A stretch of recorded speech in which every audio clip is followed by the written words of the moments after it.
Hello, everyone. I'm Austin Marsico, graduate student in school counseling here at IUP. I'm here with Nabia Islam and Elise Glenn, the Chief Diversity and Inclusion Officer and Title IX Coordinator at IUP. We're here to discuss your civil rights and the resources available to all of our students. We work in the Social Equity and Title IX office, located in the basement of Delaney Hall. Our entrance is on the sidewalk on Pratt Drive across from the Folger Student Center. When you're a student, you can expect to hear from us on anything from diversity, equity, and inclusion programming to education and training. Our office is also central in resource for reporting issues or problems. In this video, you can expect us to talk about some key concepts that are relevant and important for any college student. Your civil rights protections, what you should know about discrimination, what Title IX means, and what it means to have a Title IX coordinator, how you can report any incident of concern on IUP's campus, what you can do about issues like retaliation, sexual misconduct, and consent, where and how to seek help if you need it, and what you should know about bystander intervention. Don't worry though, you can always reach out to the Social Equity and Title IX office with questions and concerns.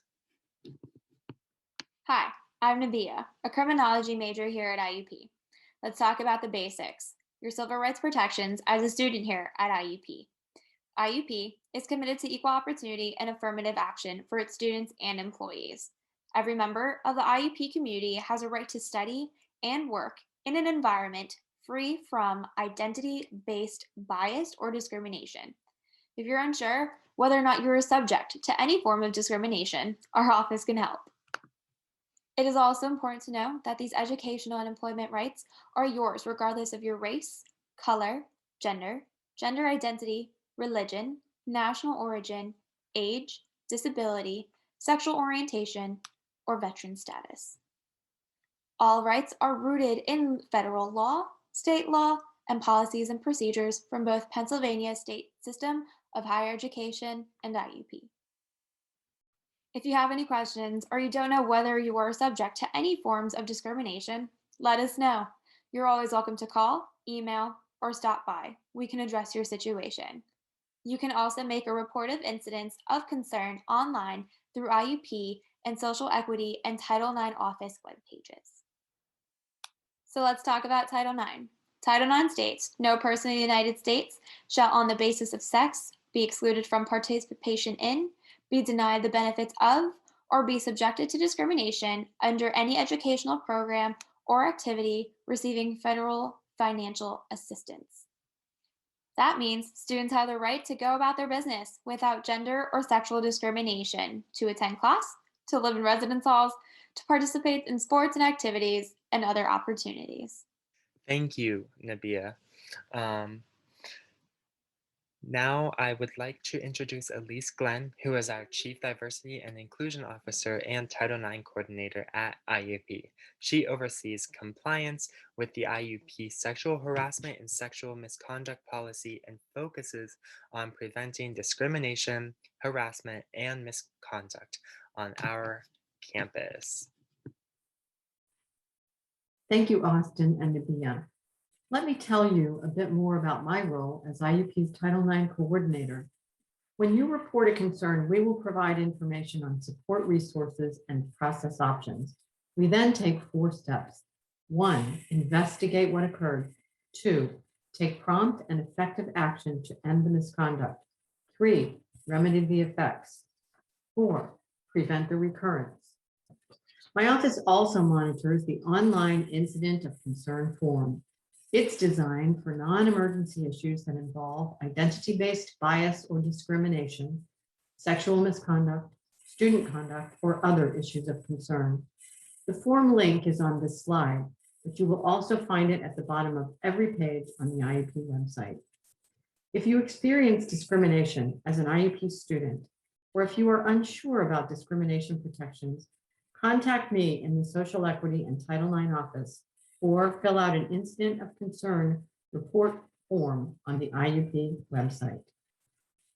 We encourage students to report incidents of sexual misconduct so that we can address them right away.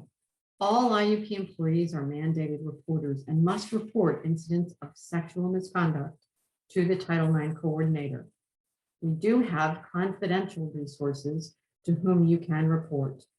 Confidential resources will not reveal your name to the Title IX coordinator. Now I want to take a minute to talk about retaliation.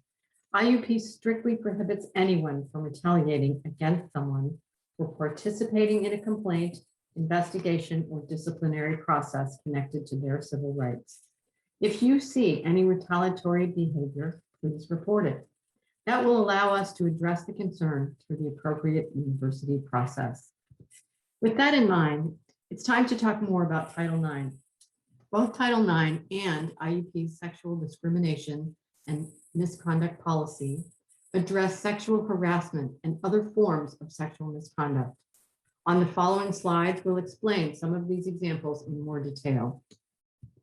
Sexual harassment is unwelcome conduct that is sexual, sex-based, or gender-based conduct, including verbal, written, or online or physical conduct.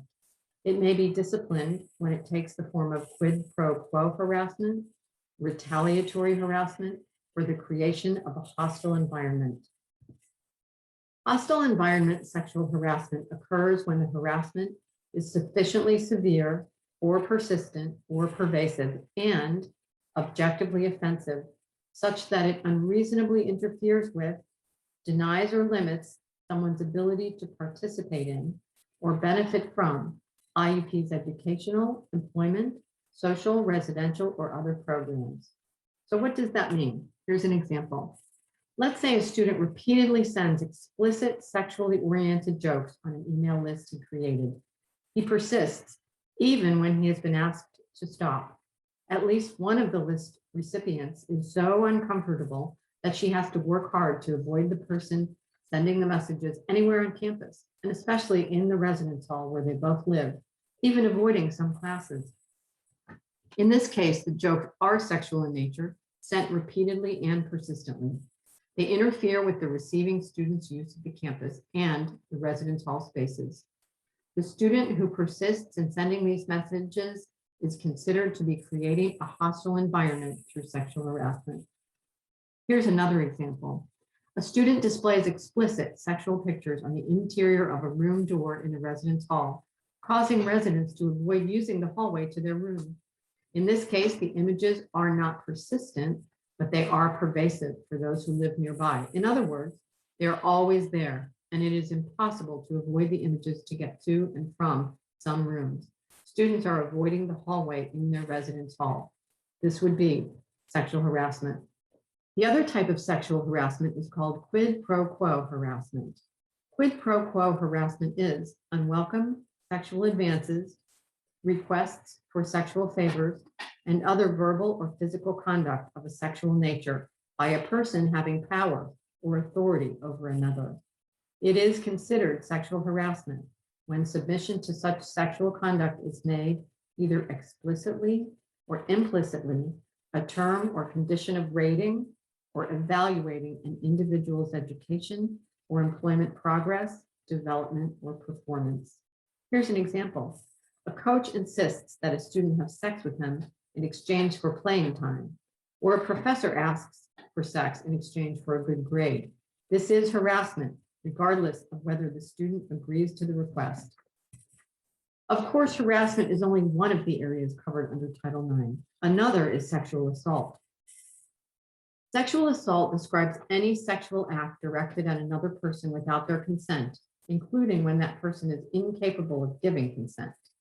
It includes three distinct categories: sexual penetration without consent, sexual contact without consent, and statutory sexual assault. Please take a minute to read through these definitions so you understand your protections.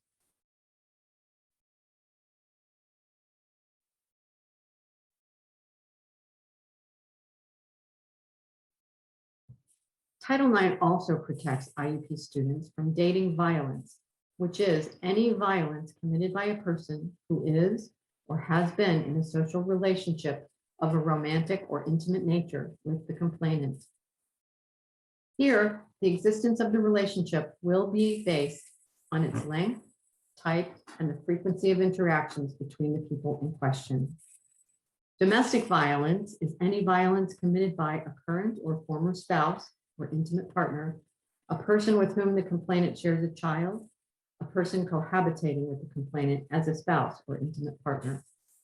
Title IX also protects IUP students from sexual exploitation, which occurs when one person takes non-consensual or abusive sexual advantage of another for his or her own advantage or benefit, or to the benefit or advantage of anyone other than the one being exploited.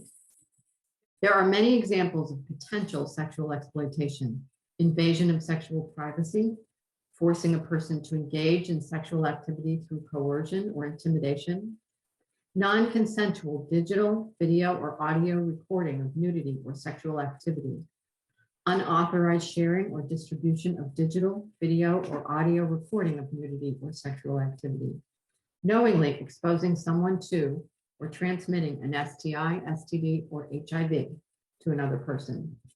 The final protection afforded to students under Title IX is against stalking. This describes any situation in which a course of conduct directed at a specific person would cause that person to either fear for their safety or the safety of others, or suffer substantial emotional distress. This can include cyberstalking when used to pursue, harass, or make unwelcome contact with another person in an unsolicited fashion. When discussing stalking, one important concept to understand is course of conduct. Put simply, it describes any time a person engages in two or more acts that include but are not limited to acts in which the person directly, indirectly, or through third parties takes any of these actions: following, monitoring, observing, surveying, threatening, communicating to or about a person in a prohibited way, interfering with a person's property. Finally, let's talk a little bit about consent.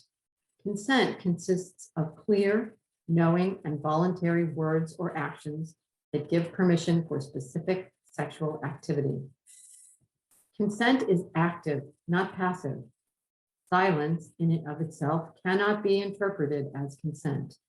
It can be words or actions as long as there is mutual understanding regarding permission to engage in sexual activity. You should also know that consent to one form of sexual activity does not automatically imply consent to other forms of sexual activity. It can be withdrawn once given, so long as that withdrawal is clearly communicated. Sexual activity with someone you know or should know to be incapacitated can never be consensual. And now I'd like to turn things back over to Austin for some important final notes. Thank you.